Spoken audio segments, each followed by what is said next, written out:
وزیر خزانہ محمد اورنگزیب کہتے ہیں کہ معاشی ترقی جاری رکھنے کے لیے قومی آمدنی کو مضبوط بنانا لازمی ہے۔ ٹیکس نظام میں بہتری کے لیے AI ٹیکنالوجی کا بل اگلے ہفتے ایوان میں پیش ہوگا۔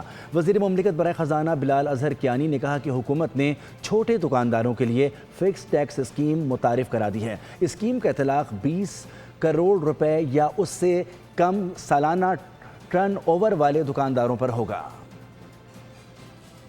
فردر جو ایک AI ٹیکنالوجی لیڈ ڈسکشن ہے وہ انشاءاللہ اگلے ہفتے پارلیمنٹ میں بھی پیش ہوگی اور آپ کے سامنے بھی ہم اس کی ڈیٹیلز اور آگے لے کر آئیں گے۔ ڈاکومنٹڈ کارپوریٹ سیکٹر یا سیلریڈ کلاس، اس کو متوازن کرنے کے لیے، اس کو زیادہ منصفانہ کرنے کے لیے کہ اس وقت ٹیکس کی جو شرح ہے اس کو بڑھانے کی بجائے ہمیں کم کرنے کی ضرورت ہے۔ حکومت یہ چھوٹے دکانداروں کے لیے فکس ٹیکس اسکیم جو آج لے کر آ رہی ہے، جس کا اعلان کری ہے، یہ ایک مشاورتی عمل کا نتیجہ رہا ہے۔ اس آسان اسکیم کا اطلاق جو ہے وہ ان دکانداروں پر ہوگا جن کی سال کا ٹرن اوور یا مال فروخت 20 کروڑ روپے یا اس سے کم کی ہے۔